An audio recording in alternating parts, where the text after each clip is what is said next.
1890. Every American farm grew it. 1950. Erased from every seed catalog. The vegetable that replaces meat.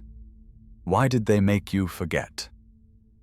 In 1890, if you walked onto any American farm, you would find this vegetable growing in the kitchen garden. Every farmer knew its name. Every housewife knew how to cook it. Children ate it like candy because it was the sweetest root anyone had ever tasted. It provided more sustaining energy than almost any other vegetable. It grew back year after year without replanting. It survived winters that killed other crops. It fed families through depressions, wars, and famines. For over 2,000 years, this plant was considered essential to human survival. And then, in less than 50 years, it vanished. By 1950, it had been removed from every major seed catalog in America. By 1970, most farmers had never heard of it. By 2000, the average person could not identify it if you placed it in front of them. Today, it is so forgotten that even serious gardeners do not know it exists. This is the story of skirret, the vegetable that once replaced meat on the tables of kings and peasants alike. And this is how the modern world erased it from memory. Let us begin with what skirret actually is.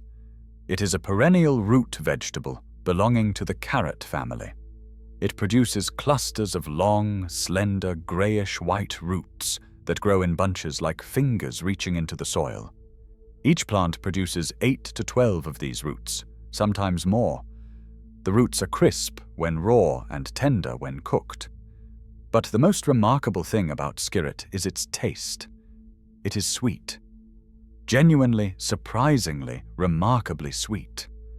Not like a carrot that has a hint of sweetness.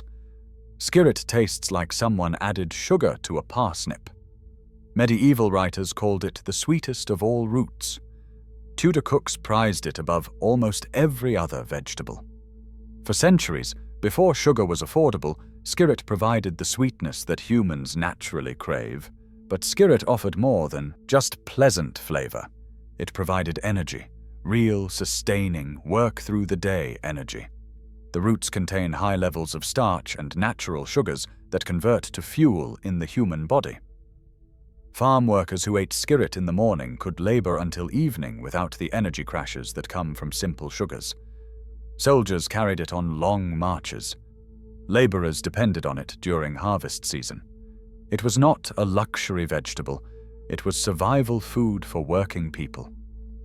The history of skirret reaches back further than most crops we eat today. It originated in East Asia, likely in China, where it was cultivated for thousands of years before Europeans ever saw it.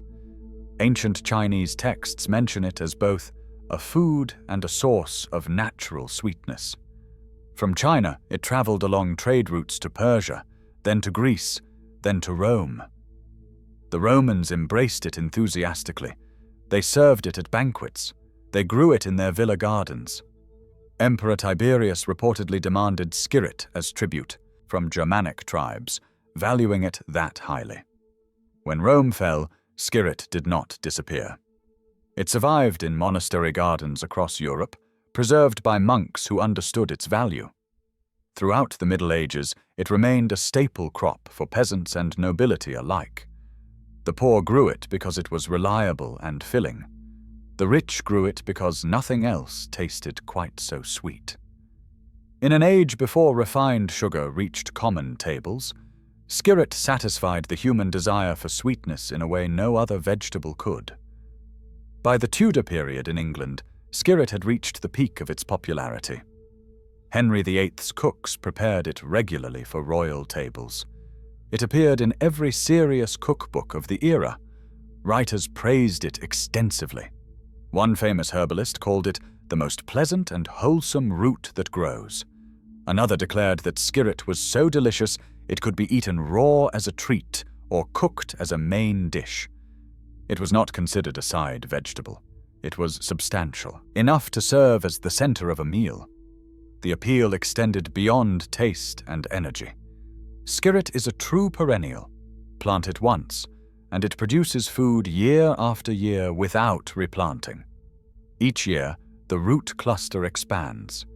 Each year, you can harvest most of the roots while leaving a few to regenerate the plant. A single planting could feed a family for decades. You could divide the roots and share them with neighbors, spreading food security through entire communities. No annual seed purchases, no yearly planting labor, just continuous harvest from a permanent food source. Skirret also proved remarkably hardy. It survived cold winters that destroyed annual crops. It tolerated poor soil that starved other vegetables. It resisted pests that devastated gardens. It required minimal care once established. For peasant farmers with little time and fewer resources, skirret was nearly perfect. It asked almost nothing and gave back abundance. The nutrition contained in those sweet roots supported hard physical labor in ways that few foods could match. The combination of complex starches, natural sugars, and fiber provided slow-release energy that sustained workers through long days. Unlike simple sugars that spike and crash, skirret's carbohydrates metabolized steadily. People who ate skirret stayed full longer. They maintained energy longer. They worked harder without exhaustion. In an age when most calories came from physical labor, this mattered enormously. So how did this remarkable vegetable disappear? The answer begins with a different root arriving from the New World. The potato. When potatoes reached Europe, they offered something skirret could not match: massive yields with minimal effort. A single potato plant produced more bulk than a skirret plant.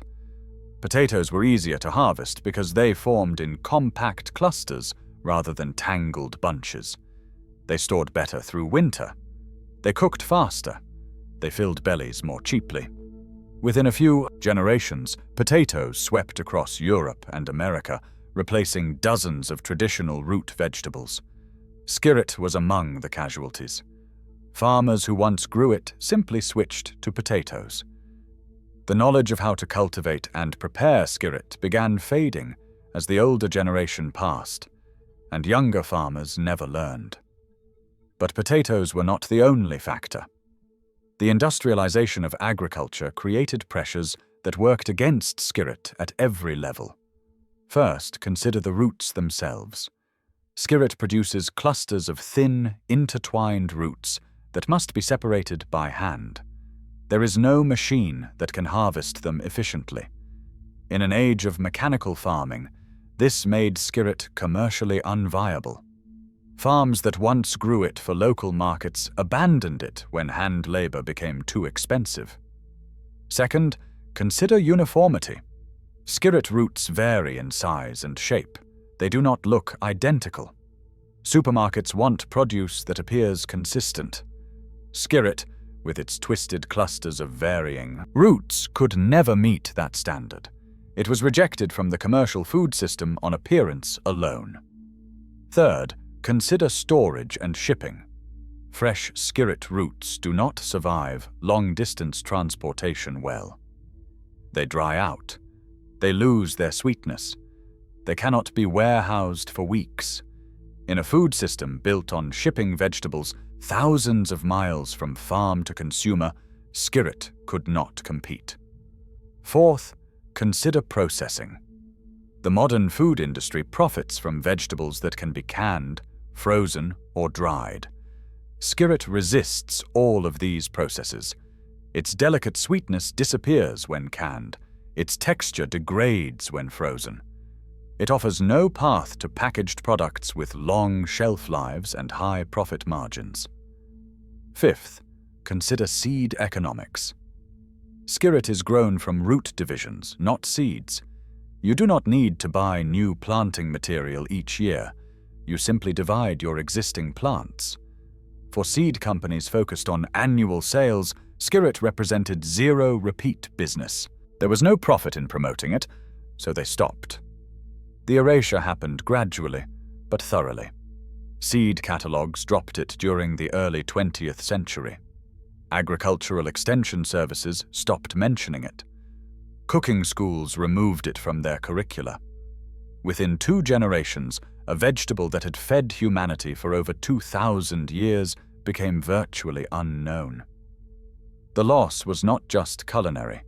It was nutritional, ecological, and economic. We lost a perennial food source that regenerated without replanting. We lost a hardy crop that thrived without inputs. We lost a sweet vegetable that provided sustained energy without refined sugar. We lost food sovereignty, the ability for families to grow something valuable without annual purchases from corporations. Today, we live with the consequences of these losses. We buy probiotic supplements while ignoring the prebiotic fibers in forgotten roots. We purchase energy bars manufactured in factories while ancient energy foods grow, forgotten. We worry about food security while perennial vegetables that solved this problem centuries ago remain unknown. But skirret still exists. It did not go extinct. It simply faded from common knowledge. Small seed preservers kept it alive. Heritage gardeners maintained it in scattered plots. It waits for rediscovery. Growing skirret today requires only obtaining root divisions or seeds from specialty suppliers. The plant establishes easily in most garden soils. Plant the divisions in spring. Keep them watered during the first season. After that, the plants largely care for themselves.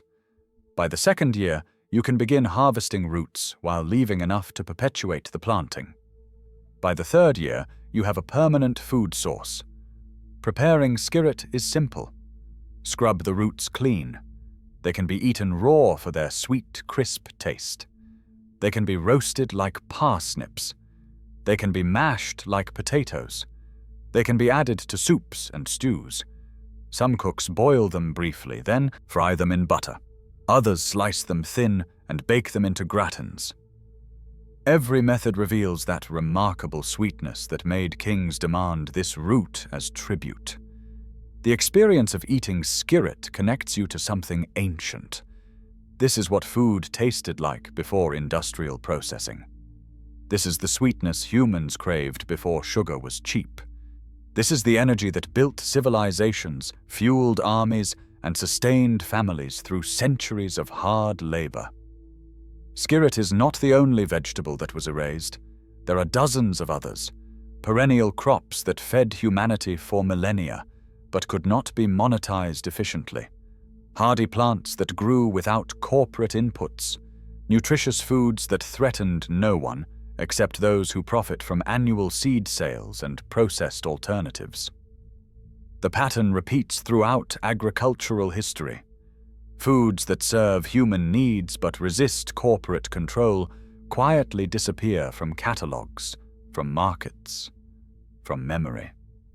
They are not banned or forbidden. They are simply forgotten, which is more effective than any prohibition. But forgetting can be reversed. Knowledge can be recovered. Seeds can be found. Traditions can be revived. The erasure was thorough, but it was not complete. Skirret still grows. It still produces those clusters of sweet roots. It still regenerates year after year without replanting. It still waits for someone to remember what their great-great-grandparents knew. The roots are out there. The knowledge is recoverable. The flavor is exactly as sweet as Roman emperors and Tudor kings experienced it. One planting, decades of food, the vegetable that replaces meat in sustaining power and replaces sugar in natural sweetness. All that remains is for you to grow what they tried to make you forget. If this changed how you think about food, about history, about what has been hidden in plain sight, subscribe to this channel, because this is just the beginning. There are hundreds of forgotten foods waiting to be rediscovered, and I am going to show you all of them.